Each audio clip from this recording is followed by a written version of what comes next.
Good afternoon, everyone, and welcome to Wavelogix Lunch and Learn. I'm Suzanne Florick, your host for today's session.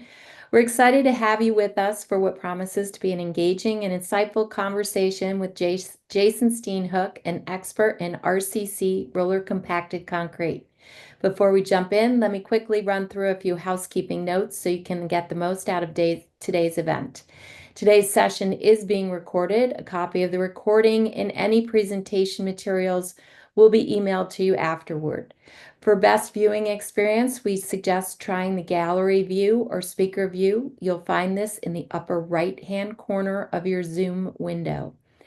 If you'd like to ask a question, please use the Q&A feature at the bottom of your screen. We'll cover questions during the Q&A portion at the end. And if you run into any technical issues, just drop a note in the chat. Our support team is here to help. It is my pleasure to introduce you to Wavelogix and our distinguished speakers for today. Wavelogix was founded in 2021 through a partnership with INDOT and Purdue University. It is dedicated to improving road, bridge, and reliability while minimizing traffic disruptions on all types of concrete. Our patented Rebel concrete strength sensing system delivers real-time in-place measurement of concrete strength, a smarter, more versatile alternative to traditional sensors. By removing the need for preset maturity curves, Rebel provides accurate results across diverse projects, empowering teams to streamline schedules, cut costs, and build with greater confidence. I'm especially excited to introduce you to Joe Turek as our new CEO. Joe has already played a huge role in driving Wavelogix forward as president and COO, and now is stepping into the CEO role to lead us into our next phase of growth.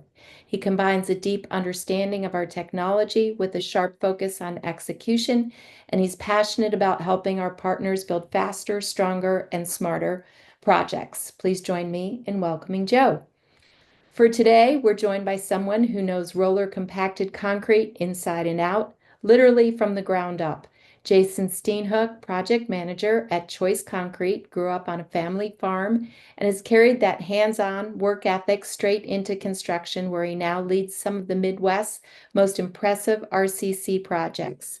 Jason has a passion for innovation and a knack for turning real-world challenges into smarter, faster solutions. From feedlots to city streets, he's seen firsthand how new tools like Rebel sensor systems are transforming the way contractors make decisions in the field.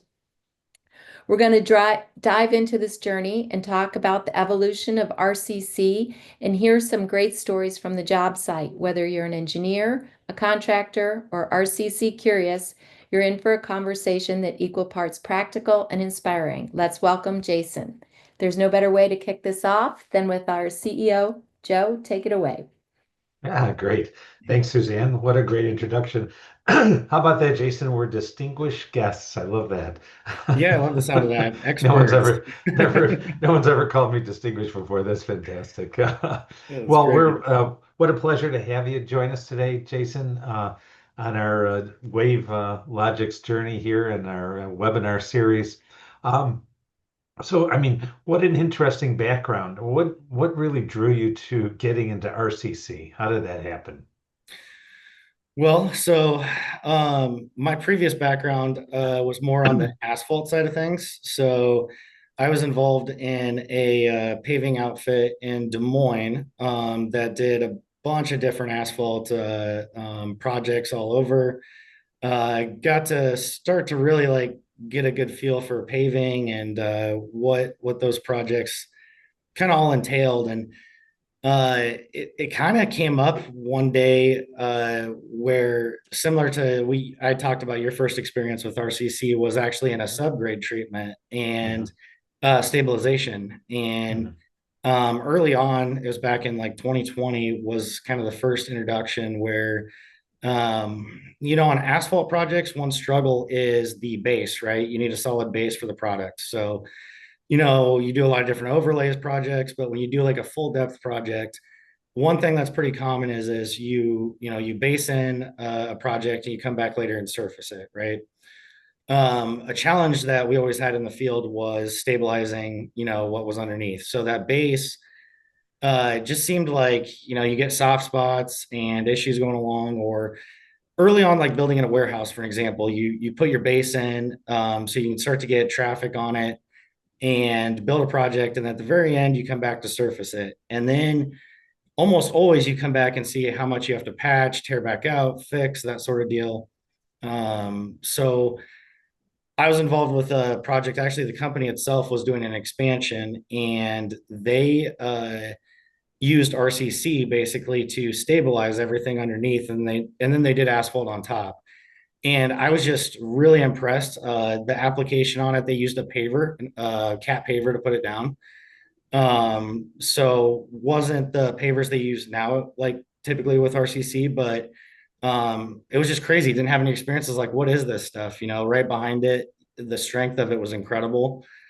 And then overlaying that, and then just seeing the strength. So it was for a heavy industrial trucking lot, where they're doing Wow. moving cranes around, they're moving, Yeah. putting heavy hauler trucks on it all the time. And I just, over time, I just couldn't believe it how well it held up. And then the neat part about that was, is I started thinking about the application during building, right? Because Mhm. the hardest part is access to the job site. You're either putting rock down or putting something to stabilize to get your concrete trucks in. You want a quick turnaround. And so I just saw, and then years down the road, they talked, at the very end, if for maintenance costs, all you have to do is mill top layer of asphalt off, replace it. So your maintenance costs are minimal down the road. And I never even thought about full depth application at that time. It was just first kind of introduction to it. And that RCC was actually produced with a ready mix plant. So Mm. yeah, it was kind of neat. And I just saw like the future for it. And Yeah. And you're kind of like, I think what I remember you telling me is you can spread 3 times as much RCC than you can with concrete in a day. And mhm. it's a third of the cost to the concrete, rivaling asphalt, right? Are those true statistics? Well, so there's a lot of variables to that, right? Yeah. So project size, production, that plays a factor into getting that cost down. Okay. One misconception sometimes is everybody's like, they always call you like, what is my square foot price for asphalt versus RCC? Or what is my square Right. foot Yeah. price for if I go traditional ready mix? And Mhm. it's kind of a hard question to answer because you have to have a project big enough to support it. Because you have a lot of, Yeah. as you've seen with their job sites, you have a lot of equipment on site. That's not cheap to run.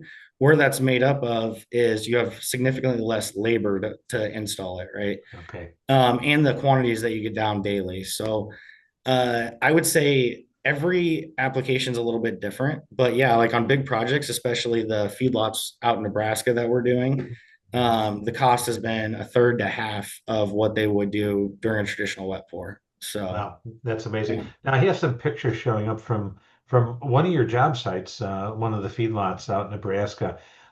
If we just kind of step through the process for those on the webinar that aren't familiar with rolled compressed concrete, in your operation, you actually start with milling right on site, right? You're going to mix the aggregate, the cement, and the water in your own little portable mill, correct?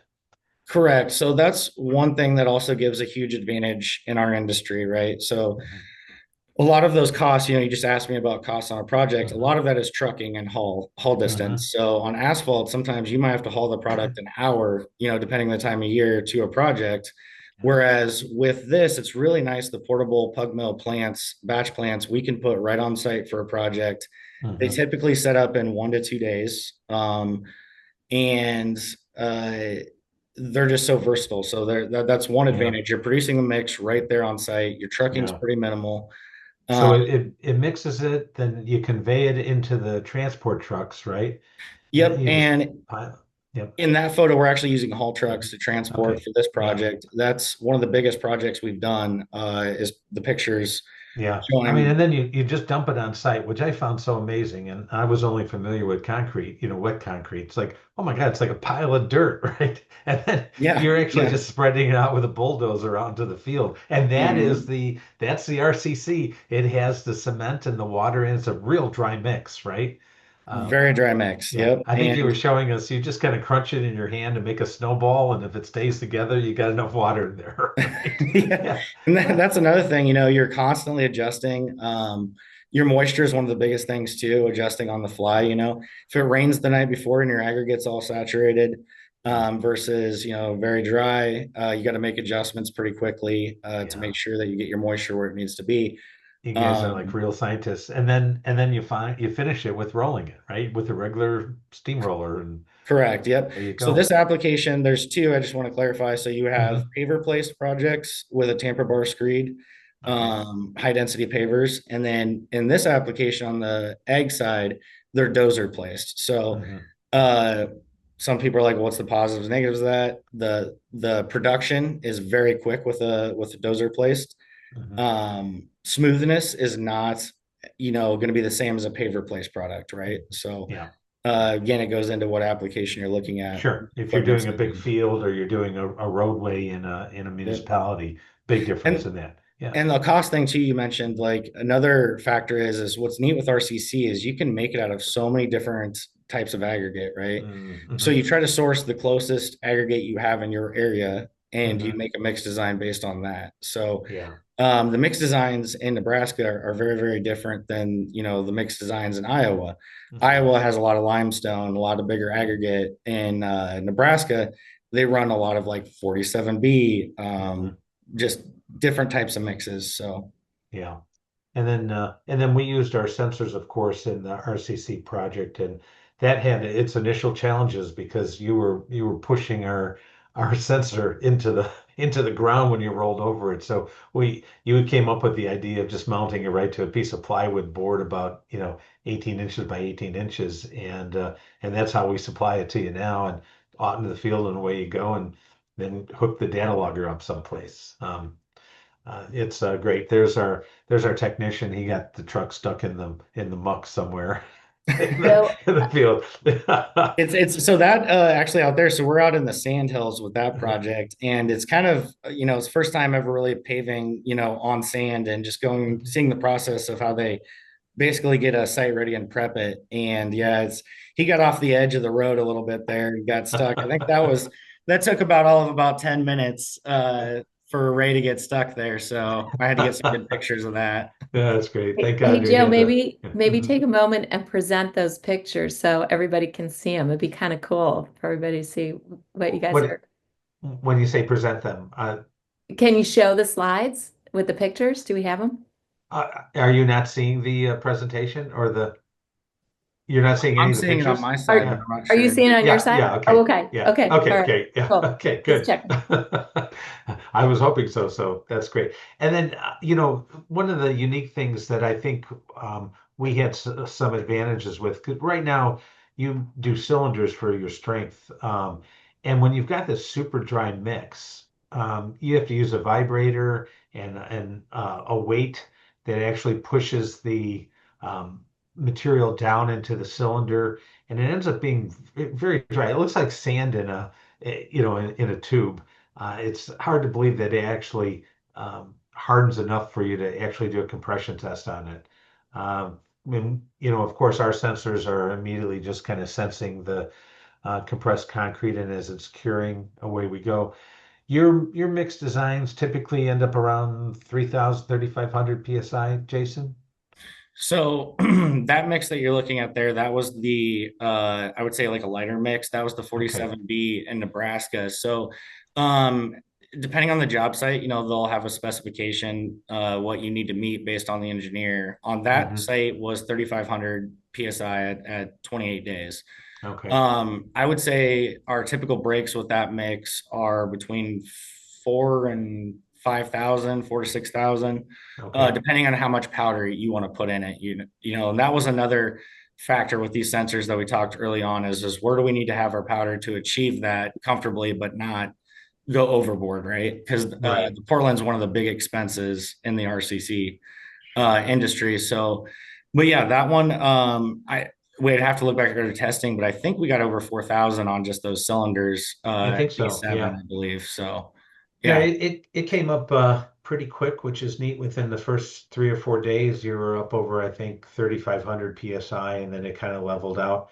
Now, our sensors start giving you data immediately, which is something unusual for you because when you do cylinder breaks, you're dependent on a third party to go out and make these cylinders, and then get you data 7 or 8 days later, right? I mean, what's the turn time usually on getting break data from your third party?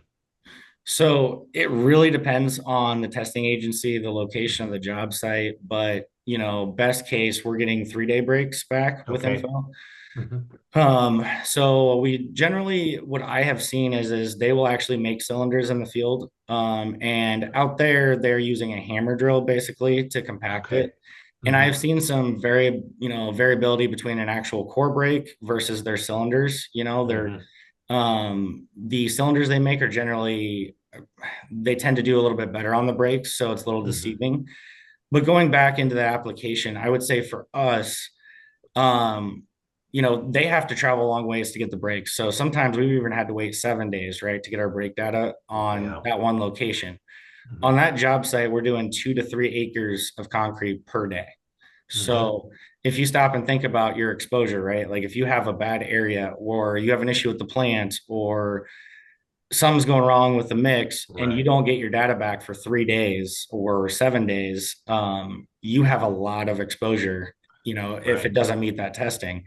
The neat thing with your product, what drew us to it and its, capability was seeing real time, like even if it's 800 psi in the first 12 hours, you start to see that right away and know that, okay, I'm good, like it's going to get Yeah. there. Yeah. And you start setting indicators of where you need to be after day one, day two.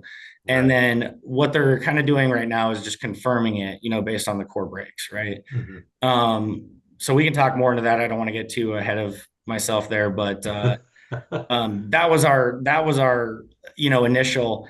It wasn't even like a testing agency wanting this. It was just ourselves. Mark, Sure. our owner, he's like, how do I minimize our risk level, right? Because there's Sure. horror stories of people doing RCC and they don't get good compaction, good Yeah. density, especially in dozer placement, because it's largely determined on your roller guy, right? And Hmm. consistency in his roller pattern. Hmm. And the last thing you want is to tear out 2 acres of concrete and have to Oh replace my it. God. So, Yeah. Yes. and Your then, profitability goes from positive to negative really fast oh, when and you you do start that. talking about 9 or 10 acres at that point. I Oh, mean, it's yeah. scary really quick. So Yeah. it was what we called our little insurance Hmm. program for ourselves for the cost and how cost effective these sensors are. It just made a lot of sense for us, to minimize our exposure. And then it just kind of took off from there. We've worked through challenges and we'll go into that Yeah. for sure. So. So you were telling me the I think on this particular project the customer was actually having cores done at 14 days or 28 days. Well, I can't remember when they were actually doing the cores, but those are quite expensive, aren't they? Yeah, so my understanding is I think a core cost typically is about $300. Uh-huh. Don't quote me on that. I think it depends on the testing agency and location of the job, but Hmm. I would say 300 is a pretty ballpark number, Hmm. what a core is costing. They're also doing typically I think 12 to 15 cores a day on Okay. those projects. And Wow. then they're also in combination with the cores they're doing cylinders the day of, Hmm. placement Yeah. as well. So, and then the other people, people ask, what's all the testing of RCC? What do you look at real time while it's going down? An inspector is going to do similar to asphalt. He's going to do a nuke gauge Hmm. and test density. And then he's also going to test moisture, right? To make sure Okay.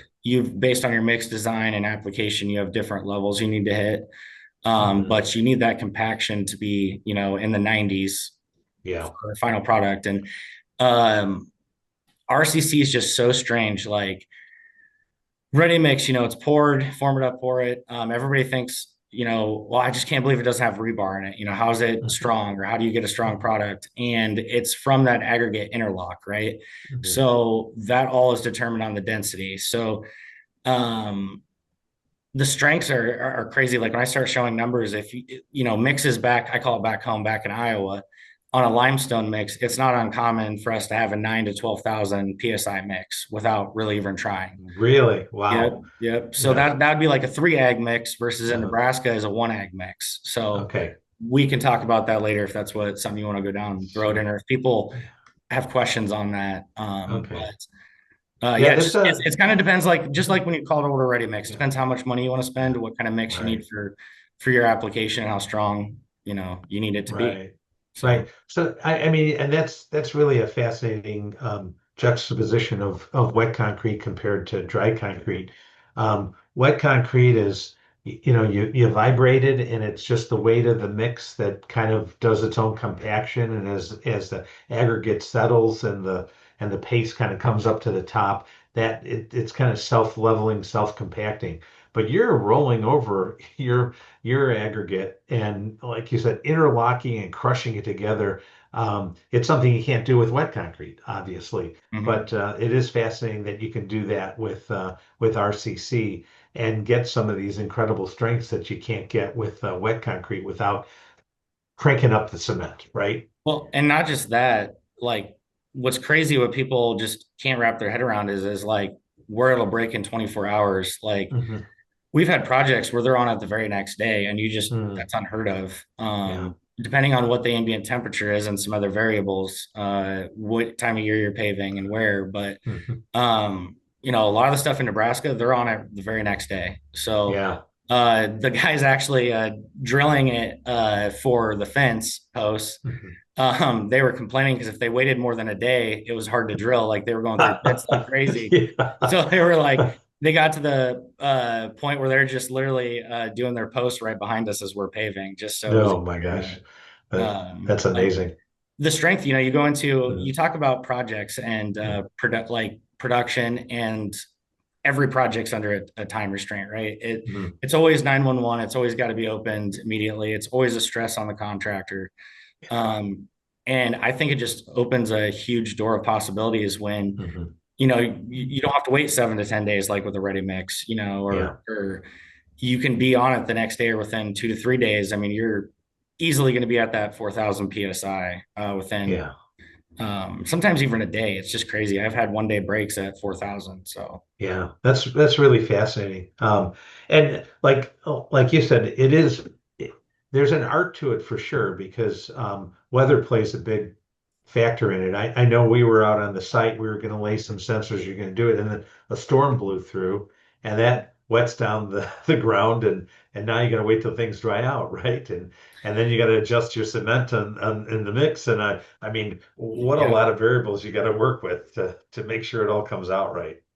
Yep. And Yeah. it's just so crazy. Even as you came down, and we made some mix even in the lab, like Yeah. it's kind of crazy, but a lot of guys, they can just pick it up and know like, yep, it's too dry, it's too wet, or, you have a feel for it at a certain point. You're like, okay, it's good Right.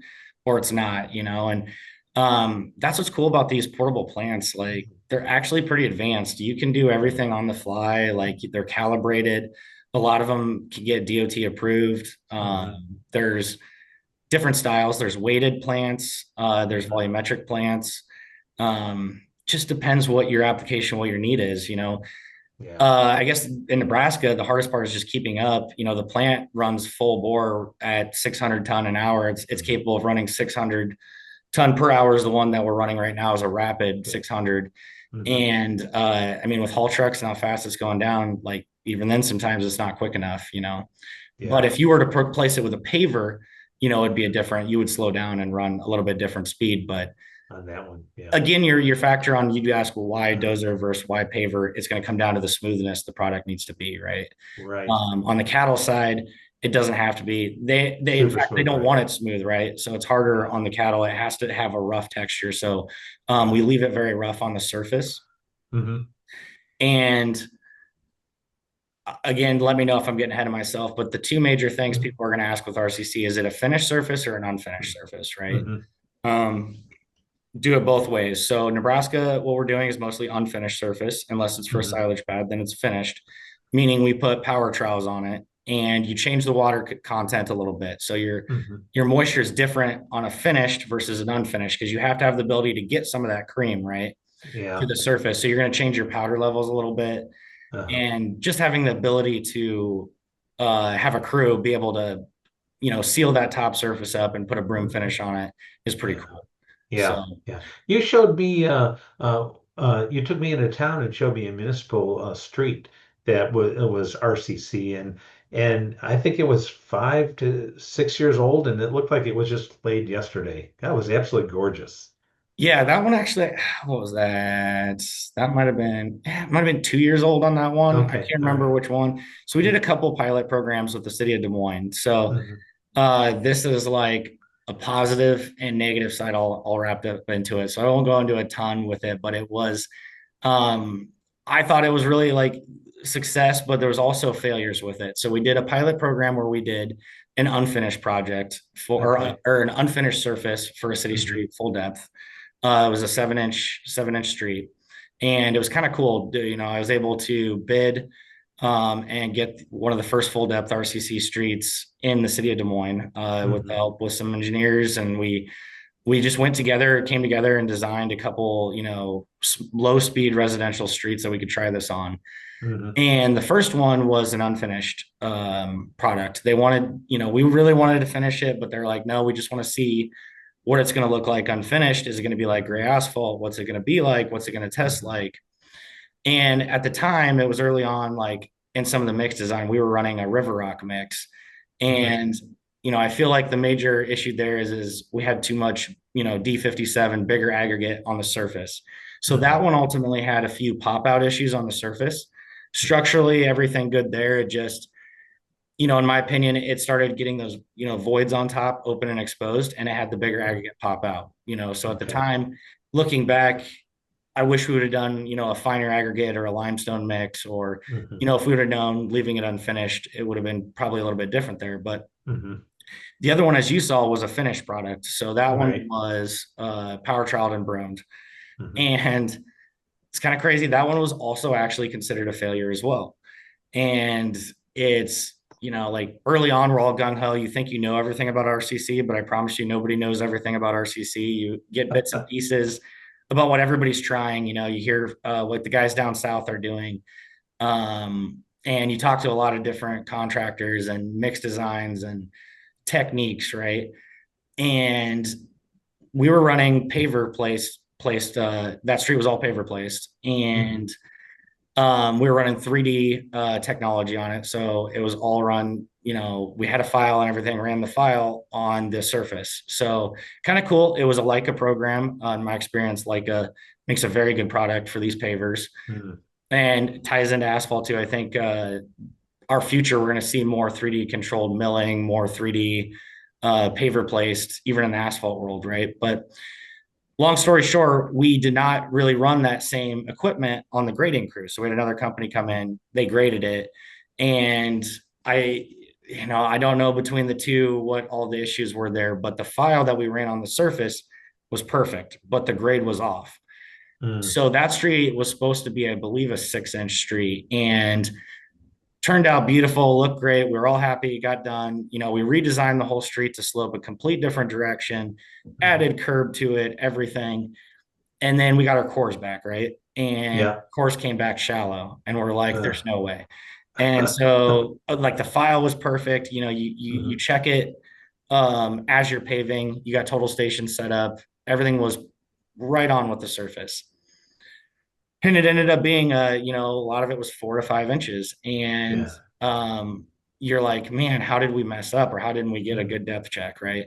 But then this was in, like, at the time they were developing this area. They were putting a new apartment complex literally right on that street, Mhm. and it got immediately beat up. Ready Mix was on there immediately after. Mhm. Construction crews, like, it was a nightmare. It had seen in the first week, the if you would A have ton of slowed. heavy equipment, right? Oh Yeah. yeah, but Yeah. like, so not one crack, not one failure on that side of it. And my argument to the city was, hey, like we talked about low residential streets and asphalt. Mhm. There's huge Mhm. asphalt programs that are, most of their programs are 3 to 4 inch or overlays, and Mhm. they bid 15 to 20 streets at a time.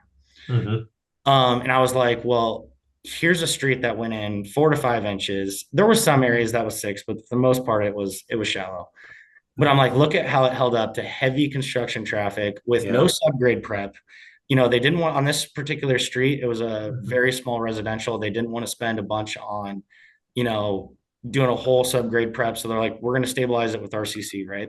Uh-huh. My experience with asphalt, if you did that to an asphalt street immediately after, like it would Yeah. be a disaster. Yeah. And it held up perfect. As you saw it, we Yeah. came back. I hadn't seen it in a long Yeah. time, and it just shows for the We cost of saw, it's that. like, that was amazing. I'm like, you just laid this last week, right? It's Yeah, just gorgeous. Yeah. and the cost effectiveness, of that street was right in line with asphalt, in a three or Yeah. 4 inch asphalt product. So I just saw the capabilities of it. I think there's a Mhm. huge future for it. I think as Yeah. people get more comfortable with it and see it more, Yeah. You I can, think it's only so going to grow. applications, let's say low level traffic. I mean, you wouldn't put it out on an I-65, but it's in municipalities, low traffic municipalities, parking lots, right? They use Mhm. it there. A lot of it's being used in ports, certainly out in fields, bases and stabilization in so many different areas. Rail It's yards. a Yep. yeah. So great job on that, and great job, I think, on explaining the whole RCC concept. We're just about out of time. Maybe we have some time to open up to some questions.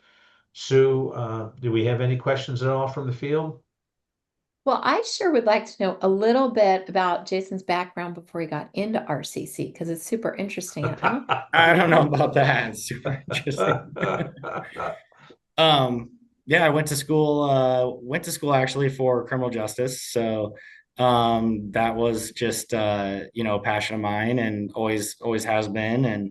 And served in the Army, military police for 8 years in the reserve program. Ended up getting a left knee injury. So it was like, I was really young, had to have 3 left knee surgeries. And I was just like, okay, what now?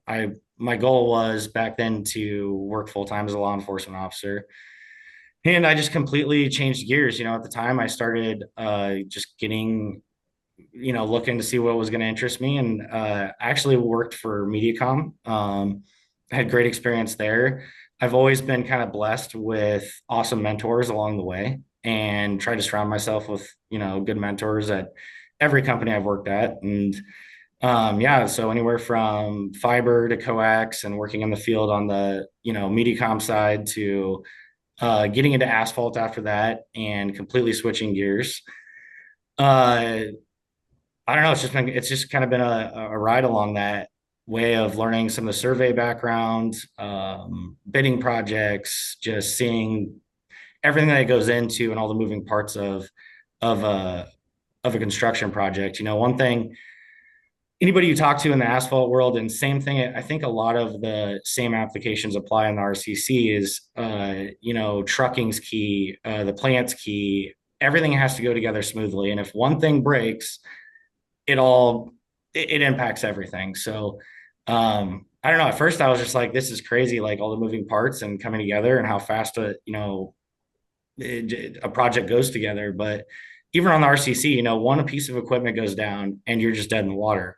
So it's always been, it seems like you can plan for everything, but anybody who does RCC knows that I'm sure every day either a roller breaks or, maybe a power trowel goes down or you run out of material or you've got an issue with powder supply or whatever. And I don't know, it's just been neat over my career to work through those challenges. I enjoy that. Every day is different. It's not a 8 to 5 Monday through Friday office job. It's going out and just you find an issue and you overcome it. And yeah, it's just kind of been my whole life with it. So That's amazing. So, do you think overall the sensor technology is going to be a help for the RCC industry?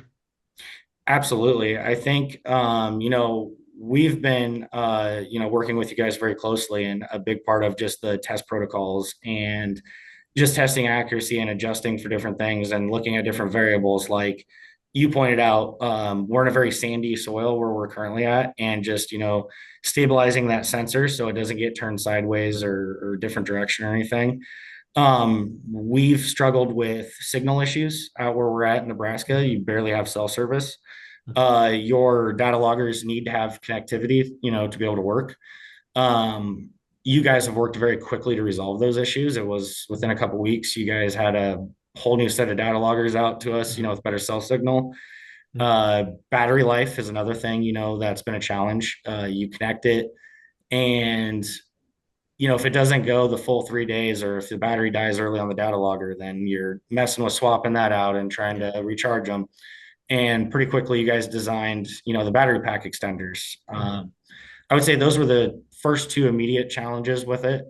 And then the other thing with RCC is just finding a good location to mount it, right? So depending on type of paving you're doing, if it's going to the outside edge, or if you could put it between joints, and you had a picture of it somewhere there, but we were mounting it on the waters over there, so it was up in the air, and then they compacted around it. And at first, to be honest with you, where we were most skeptical is if the sensor was even going to stand up to the compaction process, because it's pretty violent with the rollers that are all, it's being hit by multiple heavy duty rollers, driven over with a dozer. And I was like, there's no way these sensors, no possible way these sensors are going to withstand that. And I was actually pretty impressed. We never ever had one have an issue with that. The only issues that we had was more connectivity and battery life. And then I would say we just fix those, honing in, accuracy and testing them. It's funny you say that. We designed it to be tough. I grew up in. I'm a lot older than you young kids are, and I grew up in the era of the Timex watch, and they used to have these great commercials where we would beat the crap out of the watch. They put the watch in someone's ice skate and then skate around it. They did all these great things, and I always think about when I first saw you rolling these rollers over my poor little sensor. I'm like, holy crap, is that gonna work? I couldn't believe it, but we'd never had an issue on that standpoint, so it withstood that. So I think as it goes along, I think you guys are going to continuously develop it, and contractors out in the field are always going to have, hey, what's a better way to mount it? What's a more convenient way? How do we protect it? How do we? Been a great partner. It's been a lot of fun working with your company. And that put a plug in for Choice Concrete. Tell us a little bit about Choice. Where are you guys located? So our main office is out of we're actually in Des Moines, Iowa. We're building another office in Huxley. So Mark is out of the Huxley, Iowa location, but we are scattered out kind of all over the Midwest. We've got crews that do traditional wet pours, build cattle confinements, and then now in the RCC side of things. So we're kind of split across. There's a lot of traveling in our work.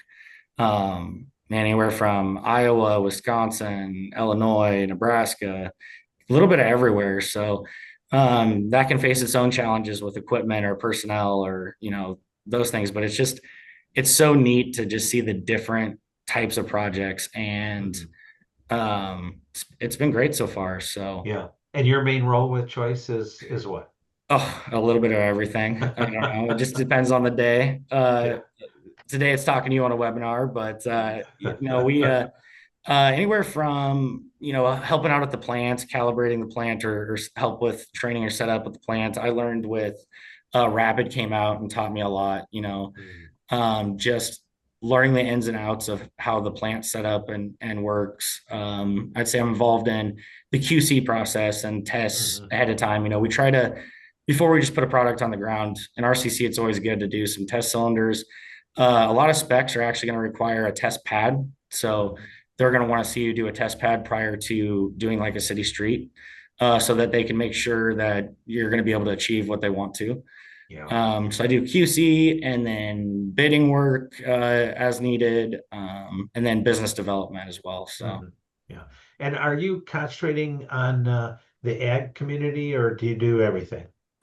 We do a little bit of everything. I think if you're talking just RCC right now, our heavy focus this year is on the agriculture side. I think a lot of those projects right now, The benefits of those is they're just huge quantities. So Mhm. you set up the plants, you've got high production, high Mhm. performance on site. And so we've just really targeted a lot of that. But Mhm. I mean, anywhere from, I mean, I've seen it go down for personal driveways.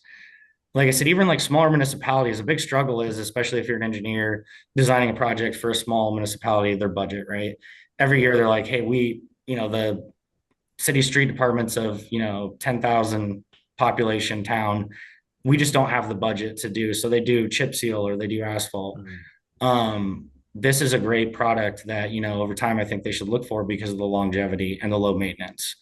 You talked about like interstates or highways. I think it's a ways from being there. I think it's a 35-mile-an-hour basically a limitation on that, depending on how you're placing it. But you can also, a lot of contractors do diamond grinding, to hit smoothness. But it's just very versatile. I've been a part of warehouse projects, that are huge acreages of that meatpacking plant. Mark had done to a little bit everywhere in between. Even farmers like if I grew up on a farm, everything's about the cost, right? Everybody would love to Right. have a new tractor, new product, Mhm. or concrete everywhere, but it's got to have a return on investment. Mhm. Um, Silage pads generally out there, the cattle industry, their feedlots are 10, 20, 50, 100,000 head of cattle, and they Mhm. have to feed continuously. Their silage pads, sometimes are 2 to 3 acres or more. And Wow. you're talking huge dollar amounts to do a traditional wet pour versus Mhm. this gives them a high strength product. It doesn't have to be smooth for a very cost effectiveness. We're a third to half of what that would be ready mix wise. Mhm. And it's just been great for that. So it's just a growing industry. So yeah. Fascinating stuff. Thank you. Thank you for those insights. Did we have any questions too that I answer well? I think we're good. And I think that kind of brings us to the end of our session today. And on behalf of Wavelogix, I'd like to thank you for all of your time and all of your insights and education on this really cool product and process that you oversee.